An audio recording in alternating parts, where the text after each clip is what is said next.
This is One on One. Hi, I'm Steve Adubato. It is my honor, my pleasure, right here at the New Jersey Performing Arts Center. This is One on One, to introduce, back by popular demand, Christian McBride, bassist, composer, arranger, educator, all around very talented guy. I got to tell you something.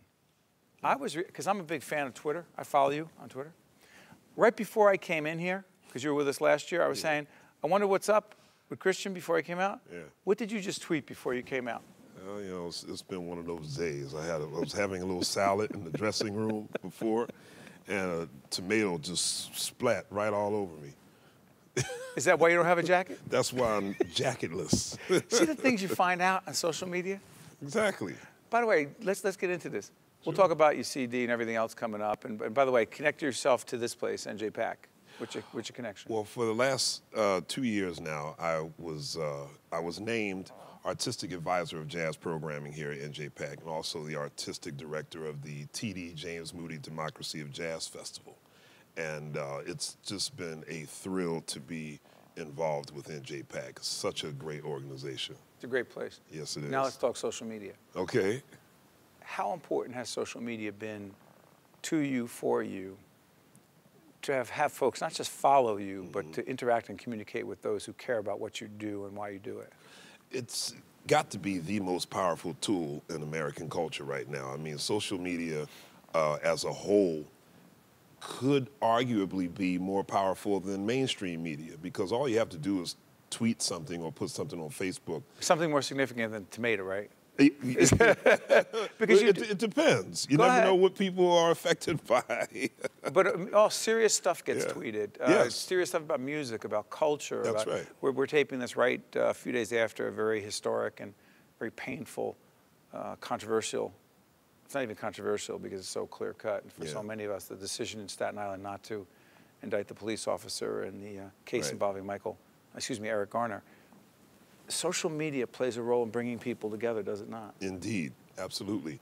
The way that people have come together, have bonded, and are even in many ways healing each other through social media. It's really something to see.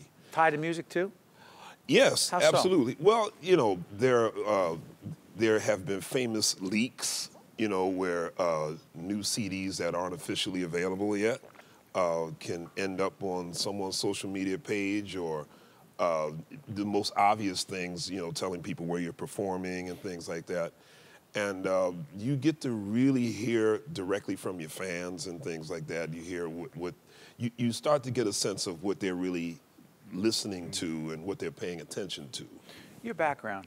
I was thinking about this, and I asked you about this last time you were here, but I want you to explain to folks again. You got the jazz background. You played with Sonny Rollins, Pat Metheny, McCoy Tyner. You got the R&B background, Chaka Khan, James Brown, Natalie Cole. What's the matter, you can't play with anybody big? And then on the pop side, Sting, Carly Simon. While you are recognized clearly as a jazz giant, you keep crossing over because? You know, it's I think it's a great thing to be able to say you are a musician. I mean, we all have a particular thing that is our natural musical habitat, so to speak. Jazz. Jazz, for me. Well, actually, I always tell people that R&B and soul music is actually my bone marrow. Is that right? I had to learn how to play jazz. I didn't really have to learn how to play R&B and soul, because that's kind of like, you know, that was like, for breakfast, I would, you know, have my cereal, and then like a James Brown on Earth, Wind & Fire record before I went to school. So, I mean, you know, that's kind of like what my upbringing was. But then I fell in love with jazz, and that's what I've always done. But to be able to speak all of these different musical languages, I would think that any musician who really considers themselves to be a true musician, you have to learn all of these different dialects, all these musical languages and styles. Just from a cultural standpoint, it means a lot as a musician to learn all of these different styles, but also in a very pragmatic way, you work more. You got more options. You got more options. Bring it back to jazz, though. Bring it back to the TD, James Moody. By the way, for those who don't know who James Moody, Yes. what James Moody stands for and why he's so significant. Go ahead. Well, James Moody spent many of his formative years here in Newark, New Jersey, and was one of the great bebop giants.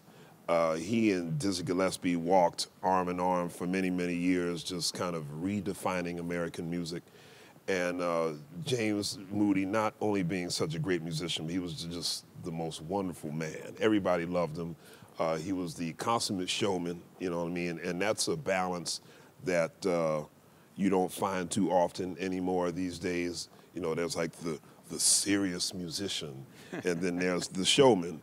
But James Moody was both.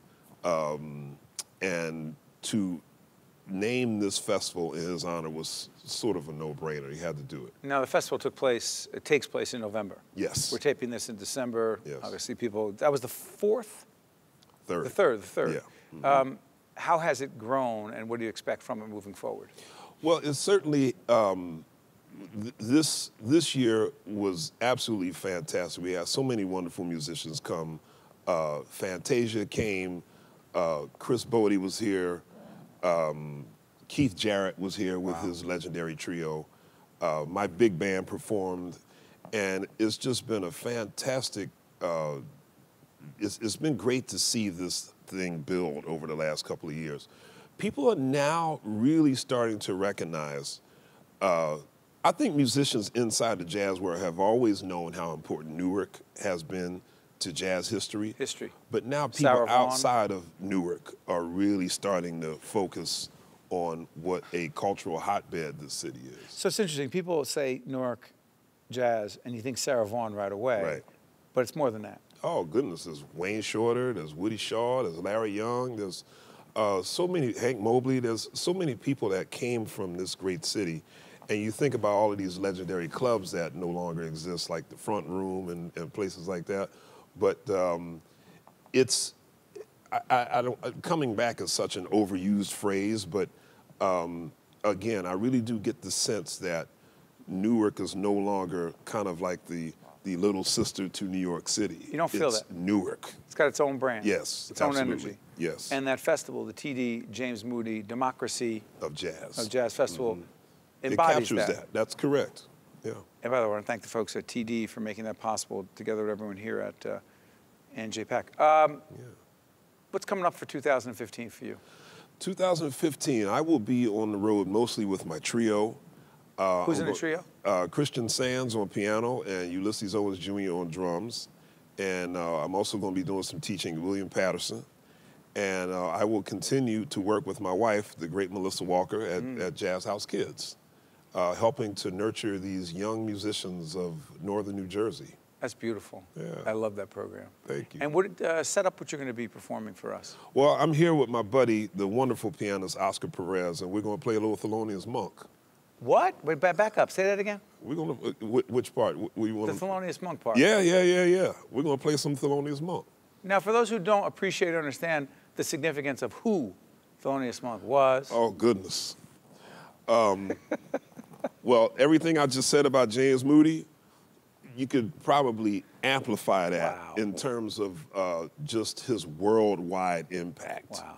Wow. There only have been a handful of people in the history of jazz who, even if you know nothing about jazz, you most likely know their music, whether you know you do or not, and Thelonious Monk would be one of those people. And also one of the greatest, coolest, best names of all time, That's Thelonious Monk. That's right. That's his born name. That's his born name. And his son, Thelonious Monk Jr., is right here in Jersey. Okay. I love it. Yeah. Why don't we do this? I'm going to set you up. All right. You're going to go over there. And by the way, set up who you playing with again? Yes, Oscar Perez. Oscar, good seeing you again, buddy. Christian's going to play us out to the break, and it's going to be terrific. Christian McBride, you are good.